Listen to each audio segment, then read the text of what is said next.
In this video, I'm going to be predicting who is going to be winning the divisions for the 2024 season. And I know I've done this so many times before, but now that we've seen what each team is like through the playoffs, I'm going to predict all the division winners for 2024, and then also give teams that could go there, so we'll give a bit of a floor and a ceiling estimate. I know that this, isn't based on a draft. And I'll be doing a post-draft version of this. I'll be doing this video again more professionally after the draft. So in May, expect another video about this. Though I might be distracted by the NBA playoffs, and again, the Sixers might not even be in them. But I want to do a version of this before the draft so we could see how much the draft, changes my opinion on this. Because, obviously, the draft, is a big reason why the Texans were actually a competent football team this year. And obviously, you have that for them. But in this video, I'm going to be discussing who I think is going to be winning the division each year. And in some cases, I think it could be reasonably be two teams. But in any case, for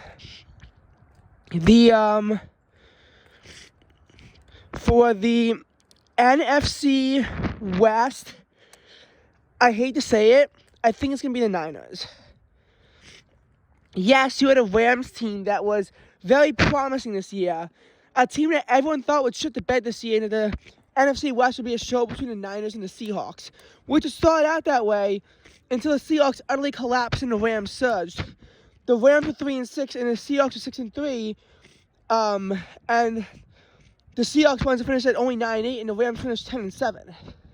So, since that point, the Seahawks went 3-5, and the Rams went 7-1, and it's a big reason why the Seahawks didn't make the playoffs.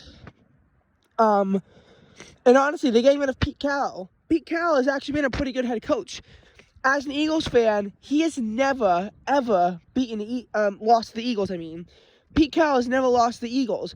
As an Eagles fan, I was excited when Pete Carroll left, because I knew that the Eagles finally had a chance to beat the Seahawks. Not in 2024. Maybe in 2025 if the Eagles and Seahawks are the same divisional place. Definitely in 2026. The Eagles have to win that game because we have to make a statement about it, which obviously is going to further give Pete Carroll a legacy as, a head coach who has never lost to the Eagles. But just something that you got to think about regarding the Seahawks and how they've actually kind of killed it with Pete Carroll. Pete Carroll led the franchise to their first ever Super Bowl win in Super Bowl 48. He took them to back-to-back Super Bowls, so they lost Super Bowl 49 because of an interception at the goal line. Pete Carroll has built the Seahawks a bit of a legacy, and obviously they began to cool off. And I've seen this story before where you have an unexpected team that does hot in one year, not do so great in another when they're rebuilding and it seems to have everything in place. And I'm actually going to note that when I get to the NFC North and why I think that we should be a bit cautious about the Packers. In any case, I really think that, we can see the Rams or the Seahawks maybe try to steal something. But the Niners, they have Brock Purdy, and I know everyone says that Brock Purdy's a great quarterback. He really isn't. His teams are stacked. Deebo Samuels, Christian McCaffrey. They also have on the defensive end Nick Bosa. So the Niners are honestly like a great team. They made the last 3 NFC championships. They won the NFC West the last 2 years. They're in the Super Bowl this year. Brock Purdy could honestly begin to lead them, in like a bit of a dynasty. Obviously, what happened in the Super Bowl, which by the way, I'll be making a lot of shorts for. So many of them get views because I like to delete videos that get no views, though kids can find out how to do that right now. But in any case, what I think is important to discuss is how, just think about it, like Brock Purdy and how good he is. And not just Brock Purdy, but like the rest of the team. You just gotta think for the Niners, like how they really do seem to own the division, and I don't see anyone standing up to them. Maybe if the Cardinals get a very good draft pick, I could see something happening. But I won't be impressed for a while. That being said, the Cardinals this year have proved they can beat good teams. They might lose to garbage teams, but they beat the Falcons when the Falcons seem to be in control of the NFC South. They beat the Eagles and the Cowboys. They beat both the Eagles and the Cowboys. They also defeated the Pittsburgh Steelers, who are another playoff team. So the Cardinals have proven that they can beat good teams. We just got to see what the season holds on for them and how I think of everything. By the way, please make sure to subscribe to the channel. I actually somehow lost 2 subscribers in the month of February. I didn't gain a subscriber since like mid-January, and since then I've actually been losing more subscribers than I've been gaining. February, I'm on a net loss from 180 to start month to the 178 that I am at right now. So please do make sure that you subscribe to the channel. If you want my videos to be edited, please subscribe to the channel so I can eventually make money and then get the capacity to actually edit out these videos professionally, which right now I cannot support doing right now. In any case, that's for the NFC West. Now for the AFC West, who I think is going to win. I think it's going to be the Chiefs. Now, for the Niners, I'm so confident in this that I'm not going to give like a floor and a ceiling for how many wins they get. For the Chiefs, I think I might have to, because for the Chiefs, I would be concerned about them. Obviously, the team still somewhat struggled this year. They lost Tyreek Hill, and they went 11-6 this year. Patrick Mahomes had his worst statistical season. He's declining as a quarterback. At the end of the season, when they were 6-1, if I was a Chiefs fan, I begin to get concerned. Kansas City lost to the Broncos. Obviously, they lost to the Eagles when they were still the best team in the NFL. But then they lost to the Packers. Then they lost to the Bills when the Bills were still a questionable team. And they also managed to lose to the Raiders at home. Like the Chiefs, they got lucky. They kind of went on a bit of a Cinderella run there. And they only won the division really because the division kind of sucks. Because if they won a division like the AFC East or the AFC North, they would not have won that. And now for the Chiefs, you have to think about how you have actually have competition. Obviously, you have Brandon Staley, who was fired as the head coach. He led the Chargers to 5 games they lost by less than a field goal. So they could have been 10-7 if those games went just slightly in their favor. And obviously, then they let the Raiders drop 63 on them. And then they promptly fired him. And now they're getting Jim Harbaugh, who was the Michigan head coach, who just won a college football national championship. And he's done great things on the Niners as well. Obviously, I do hate Jim Harbaugh, both because he beat the Huskies and because he was involved in a sign-stealing scandal, which I'm always ethically against, regardless of whether or not it affects my teams. Hell, it could affect my worst enemy, my most hated team, and I would still condemn it because it violates the integrity of the game. The actual sign-stealing scandal could have occurred against the Cardinals, the St. Louis Cardinals, which are my least favorite baseball team, and I would still have hated them for it because as much as I want to see the Cardinals get absolutely embarrassed as a Cubs fan, I'm not just going to go out there and cheer for cheating against them because that's wrong. And I do not support that. So, you have to think about the Broncos, how obviously they sucked last year because, they had Nathaniel Hackett. Now they had Sean Payton start off 1-5. They finished off 7-4, and they honestly could have done better at the end of the season if they didn't decide to bench Russell Wilson because of a contract issue, which might lead to him being traded. And then you have the Raiders. They've done pretty good under Antonio Pierce. Obviously, under Pierce, it's been questionable because while they did have 5 wins under him, they beat the Giants, the Jets, the Chargers, the Raiders, and the Broncos. Only one of those teams was any good this year. Specifically the Chiefs, when they beat the Chiefs at home. And they lost, on the road, and they lost to the Chiefs at home. They also lost to the Dolphins and the Vikings, and the Colts. So this Antonio Pierce guy, I feel like is kind of sketchy, and I'm not sure what to think of him. For the Chiefs, I'm putting their floor at 10 wins, and their ceiling at 13 if Mahomes gets a good bounce-back season. For the Chargers, I'm putting their floor at 8 because it might be tough for Harbaugh to adjust back to the NFL, and their ceiling at 11 wins. For the Broncos, it depends on how much this Russell Wilson stuff happens. If there's a lot of Russell Wilson drama, I could see them cashing out for only 6 wins. I could also see them getting up to 9 wins this season. Oh, by the way, that's actually a football field. Speaking of football, and I want to try to do eventually something where I try to see how far I can punt the football. Definitely stay tuned for that if I choose to do that. I need to get a football first, and I can see how far I could punt if I could be an NFL punter. And finally, for the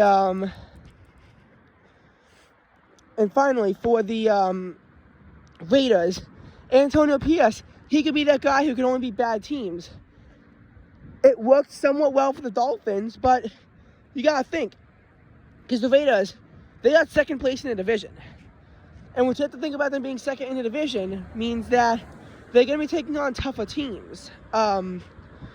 Like it's a fact. They're going to be taking on tougher teams. They have to take on the Rams this year. They have to take on who is the AFC West? What division are they playing this year? It's not the South and it's not the East. It's the North, which is going to be tough for anyone to take on the AFC North. You also have to deal with the perspective that even when they're not playing that, they're taking on the Jaguars this year, and they're also taking on the Dolphins this year. That, again, tons of very tough games for the Raiders coming up.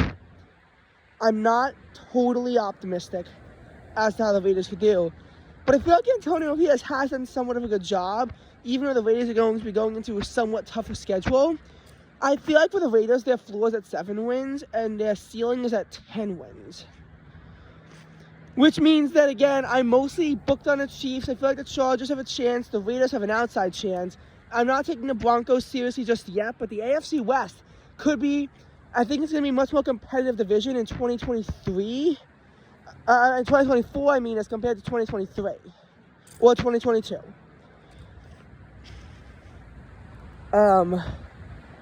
Now, for the NFC South.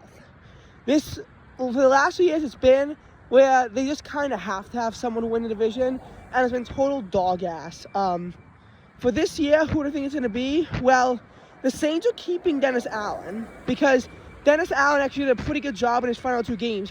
He beat the red-hot Buccaneers, who were coming off a 4-game win streak, and then he dropped 48 points against the Falcons. Obviously, his players decided to score a touchdown instead of taking a knee, which, if they didn't do that, they would have had only 41 points. But they blew out the Falcons. They humiliated the Falcons. And yes, they were a dying team, but 48 points. We began to see at the end of the season, Dennis Allen before me as peak level, and it's unfortunate that the Saints couldn't cash out for a playoff spot because they lost both tiebreakers, both to the Bucs as well as Packers Seahawks. But I could see the Saints being a good team this year. The Panthers, they got a lot of rebuilding to go for them after finishing 2-15. So I am keeping them out of this. Buccaneers, Baker Mayfield might be their guy, though. You just got to think about it. And the Falcons, they kind of fell off a cliff last year. And for the 3rd consecutive year, they finished 7-10. Me, personally, I think that the Desmond Ridder experiment failed. I don't know who their QB is going to be. They do have a new head coach. Kind of forgot who their head coach is going to be, though it's not Bill Belichick. Falcons might be good. Again, I wouldn't be surprised if it's the Bucs, Saints, or the Falcons, because I feel like any of them could take the division. I'm keeping the Panthers out of this for right now. Personally, if I had to lean towards one side, I'd probably say the Buccaneers, because they did start off 4-7. They did finish the season 9-8, and they did beat the Eagles, who were a collapsing team, but they still blew them out the same way, to the same extent the Niners blew the Eagles out. They kept it close against the Lions too, and to be honest, like I could totally see the Saints winning it and the Falcons if the head coach is good. I'm mostly between the Bucs and the Saints though, because I feel like they might actually be like very similar teams like they were this year. But you just gotta think about it and see who it can come down to. Okay, so for the AFC South, I'm going to say the Colts. One might be wondering, why am I picking the Colts? I'm picking the Colts because there's been a trend for there to be a hot team in the AFC South, collapse at the end of the season, a new team takes over, collapse at the end of the season, and wash, rinse, repeat. And I see that cycle continuing. The Titans won the division in 2021 as well as in 2020. They made it to the AFC Championship as a wild card in 2019. And the Titans have been a pretty good football team into the 2022 season as they jumped out to a 7-3 start. They've been a very good team in the regular season. Postseason's been more sketchy, but Vrabel's done a pretty good job. And the Titans go on to finish the season 7-10 as they lost their 7 games, firing Todd Downing. Now, as the Titans finished 6-11 and then they fired Mike Vrabel, I don't even know who is going to be the next head coach. Because again, wasn't too aware of the coaching changes. Obviously, Jim Harbaugh I was very aware of, but in a lot of cases, I didn't study that too intently as of yet. I will as we get closer to the draft and doing a more serious analyzation. But the Titans are probably going to be a rebuilding team. A lot of their quarterbacks now are old. A lot of their team is old. They're in their 30s at this point. This is not a young, fresh team that it once was. And I think that the Titans are going to still be rebuilding for a few years to come. Jaguars, they started off 8-3 this year, and they finished off 9-8 to miss the playoffs completely. And we saw again a really bad team take the division by storm. Now I think that storyline is going to happen again. But you know, like the Jaguars, they had a very good surge last year, and everything seemed to be up for them in 2023. And I thought that this could legitimately be a Jaguars year. They finally make it to the Super Bowl. And when they were 8-3, I could have said that sober. But again, finished off 9-8 and completely missed the playoffs. You can't take the Jaguars too seriously after that. And I see them being in a struggling kind of a team. But I also see the Texans collapsing if, C.J. Stroud begins to run out of fuel. And now he's the top team in his division. So now he's got to take on the Bills and the Chiefs and the Ravens. And one of those teams would have had to have taken on anyway. But he has very tough teams that he's going to be facing. Plus, he has to take on they have to take on the Dallas Cowboys now. And who knows, the Cowboys could choke that game away hilariously, or they could win and prove that they are the superior team from Texas. So I have the Colts doing this. The Colts would have won the division with Anthony Richardson had they converted that singular 4th and 1. A single 4th and 1 kept them out of the playoffs. And I can see the Colts avenging that this year and turning it into a playoff berth. So, again, I think the Texans and Jaguars could be good teams, but personally for the Jaguars, I see their ceiling at 10, their floor at 6. The Texans, I think they're going to have a ceiling of 11 if they could hold off that late season collapse, but their floor's at 8, and I'm trending more towards the floor on this one of 8 than a ceiling of 11. Colts, I think we could put themselves at a floor of 8, and I think we could jump their ceiling up to around 12. And yeah, that's that for those teams. Sorry, Titans, I don't do floors and ceilings when your team has no realistic chance. Because I think that your ceiling's around 9 wins. Anyway, as far as the NFC North goes, we have the Vikings, Lions, Bears, and Packers. We are in a very tricky spot for the NFC North because The Vikings in 2022 finished 13-4 with a negative point differential. So we had no idea if they were any good or not. And they proved themselves to be fraudulent, which, again, not really that surprising that the Vikings were exposed as frauds. The Lions, who had a surge in the 2022 season, in 2023 were very consistent with Dan Campbell, going 12-5 and making it to the NFC Championship game. But you also think about the Packers and how the Packers are going to be, we're 9-8 this year, and Jordan Love is performing at the level of Aaron Rodgers. And then you have to think about the Bears and if they could cash out for the draft picks. Now, this is before the draft, so I'm not going to have the Bears in it, and I'm not taking the Vikings too seriously either, even if Kirk Cousins comes back, because 2023 is somewhat exposed what their real skill level is. And I think that, 7-10 wasn't where their skill level was in 2022. I think it was really 8-9, but the Vikings in the wild card loss to the Giants proves that you can't just be a lucky team. But then you look at the Giants and how they were exposed as frauds in 2023 for what their 2022 season was. Then again, the whole NFC East was exposed as frauds. In any case, I'm picking the Lions. Why am I picking the Lions? Because even though the Packers, I think, could do better on their ceiling than the Lions, you'll just see what I mean by the spread. The Lions have a floor of 10 wins. This team with this talent, and Dan Campbell might be an idiot at times, but Dan Campbell's aggression has won them games. Dan Campbell is not always an idiot. He can be a very smart head coach at times. He just sometimes makes extremely aggressive calls that can cost them games. But Dan Campbell can be a very good head coach. He has that potential to be a very good head coach. And I just see that, coming to fruition with Dan Campbell. I see their ceiling at only 12, though. They're going to have a very tough schedule. They have to take on the Cowboys. They have to take on the 49ers. And they get some problems with the Buccaneers as well. Because considering how close their wild card game was, they get problems in that department too. And the Lions, they haven't won a division title since 2023. They have to not have a hangover. And the Lions, they could choke it away too. We saw what happened in the NFC Championship game. That's why I'm keeping their ceiling down to 12. Packers, I'm going to give them an exceptionally big range, a floor of 8 and a ceiling of 13. Normally, I would not have a 5-game range.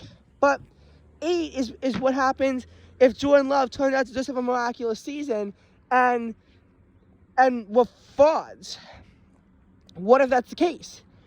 And you have a team that now isn't performing so well, but 13 if Jordan Love just continues to improve on himself. And again, you look at the Seahawks and you look at the Jaguars and the Giants and how they were rebuilding teams that struggled immensely in 2023, especially the Giants. And I feel like Jordan Love could be that kind of person who could legitimately just lose everything as a quarterback, and it turns out that he just had a miracle season. When quarterbacks get big paychecks, they tend to not perform as well. You got to keep that in mind. You have to. You have to keep that in mind. Nonetheless, I feel like the Packers are probably getting in second place. Can't see the Vikings or the Bears winning the division. And for the AFC North,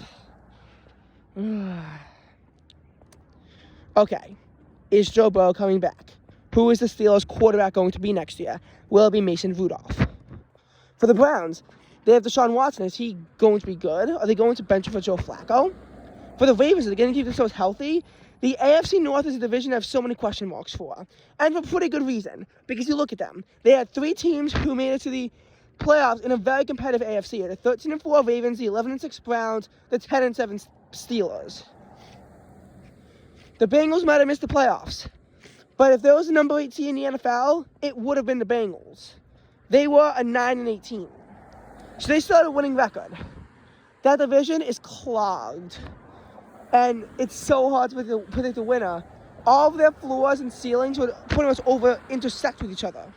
Like for the Bengals, I have their floor at 9. If something totally catastrophic like this season happens to them again.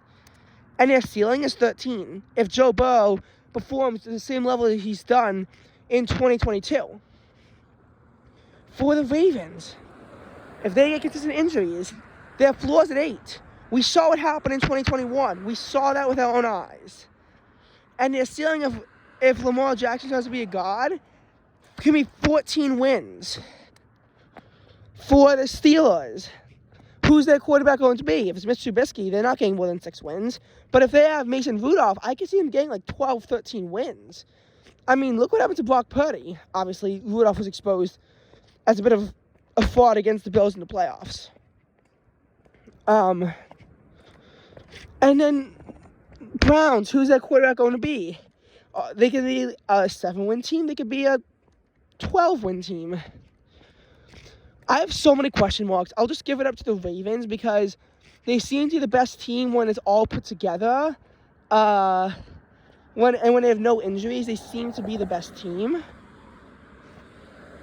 But I have no clue on this one. For the East, NFC East. Okay, Commanders are getting Dan Quinn. Don't see them winning the division. Giants, I don't know if it's going to be Tommy DeVito, Tyrod Taylor.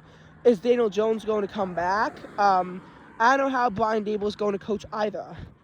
But for the purposes of simplicity, I really don't see either of them having a chance. Yes, they could if somehow having 9 wins is enough to win the NFC East. But honestly, the NFC East ever falls to the levels of, the South. So I don't think 9 wins is going to be enough. That's my opinion. And those are the ceilings for the Commanders and the Giants. I think it's going to be the Eagles-Cowboys show. Now, the Eagles, who cannot ever forget their 2023 collapse. As an Eagles fan, it was so tragic to see our team fall from the number 1 seed by 2 wins and falling down into whatever the hell they turned into. From beating the Chiefs and the Bills to losing to the Arizona Cardinals and getting blown out by the Giants. It was just such a confusing transition as seemingly every single week they got worse. Get blown out by the Niners, okay, just 1 game. It happens to the best of teams. But then you lose to the Cowboys, it's like, okay. Cowboys, maybe they just are a better team than the Eagles, even though we'll still likely win the division. Lose to the Seahawks on their backup quarterback, and it's like, okay. It's getting a bit ridiculous, but we have 3 easy games. We have plenty of time to get healthy. We just need to do that. We barely beat the Giants, and okay, this is getting ridiculous. How come we had a 20-3 lead, and we barely blew, and we barely held on to win? Then, you have, God damn it, what's it called? Then you have Cardinals, and we lost the Cardinals. We're screwed. And then we rest some of our starters, but then we don't rest all of them. We only rest a few of our older ones. 2 of them got injured and they can't play anyway. And it's like, okay, well, now we're kind of screwed. And everyone is saying it was just forfeit the game. And the Eagles-Bucks game was a game for the first, I want to say, 48 minutes? No, not 48 minutes. For the first 42 minutes. And then the Eagles got a safety, and we pretty much lost the game once it happened. Once we got the safety, we pretty much lost the game. And, I don't want to go out there and say that the Eagles are going to be a horrible team. Brian Jonathan's plays, there is no way he's drawing up with that sober. And the Eagles push, which number 1 is starting to be counted effectively. And number 2, might be ruled illegal by Roger Goodell, would force them to actually run a more creative offense that actually is able to effectively use the middle of the field. Or maybe they can call out routes or slant routes. Instead of just seemingly their plays where they just try to pick up a few yards on each play and then just try to push it. They almost never call deep plays, and when they do have to call deep plays, they end up in failure. Look at their game against the Seahawks or their game against the Cardinals. Just look at those games. But we have new coordinators now. I think Kellen Moore is actually our offensive coordinator, but I'm not sure. Thank God we did not get Cliff Kingsbury. And I feel like this is a case where the Eagles, I could see them definitely improving and getting 13 wins, which I'm putting their ceiling as. Their floor, though, well, their floor is at 9. I can't see the garbage end of the year the Eagles had repeating. But I can see them losing a lot of their momentum and struggling throughout this year, especially with the teams they have to play.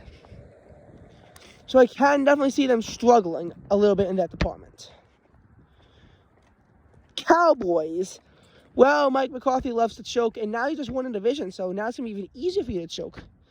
Yeah, I don't see this being a lot of fun for you guys. For the Cowboys, I have their ceiling at 12 wins because they just seem to love finishing with 12 wins. But their ceiling's at 10 if they perform a bit more consistently. Personally, I don't know what's going to happen. I feel like it's either Eagles or Cowboys, and I'm going to ever so slightly favor the Eagles to win the division, mostly out of bias. But I could see the Cowboys, unfortunately, stealing the division from us again. The AFC East, who's it going to be? Well, ton of question marks. Number one, who's the new Patriots head coach going to be? They just fired Bill Belichick. Who's it going to be? Are they going to have Bailey Zappi at quarterback, or are they going to have Mac Jones? Because whoever they have at quarterback is going to obviously heavily determine who it's going to be. I'm not seeing the Patriots as 2 seasons of a contenders, considering a disastrous season where they got 4 wins and 13 losses. But nonetheless, feel free to tell me what you think they're going to do. Jets. The question is, can Aaron Rodgers actually be healthy, and will they have a competent O-line to protect him? Because again, you have a quarterback who's going to be 40 years old and turning 41 before the season's over. And this year seems to prove that he's just too old to be playing football. The question is for Rodgers, can he actually be healthy in 2024? Or is he just going to tear his Achilles very early into the season and pretty much end his career at that point? And if they do have to get rid of Aaron Rodgers, are they going to have Zach Wilson as quarterback, or are they going to put Trevor Siemian in instead? Siemian's won 2 out of the 3 games, but they were playing the lowly Commanders and Patriots, and the Commanders game was very close. So I don't know if Siemian's is a competent enough quarterback to really be able to get it going for them. The Jets, again, it's so Aaron Rodgers based that I'm going to be doing 2 floors and ceilings. With Rodgers, they have a floor of 8 and a ceiling of 12. Without Aaron Rodgers, they have a floor of 5 and a ceiling of 8. They will not do well without Aaron Rodgers. Trust me on that. And they got rid of Mike White and Joe Flacco too, which could have potentially saved the team. Now, you get to Bills and Dolphins. Bills keep winning the division, but Sean McDermott almost took it away, and they had a great late season surge, whereas the Dolphins couldn't beat good teams. And I see the Dolphins improving on this. I see them having a floor of 11 wins and a ceiling of 13. Bills, they're just too inconsistent, I feel like, with their record and how everything went last year. So I'm going to have them have a floor of 10 and a ceiling of 12. I think the Dolphins finally win the division. It could be the Jets. It could be the Bills. It's definitely not going to be the Patriots. But that's what I think. But tell me what you think in the comments below.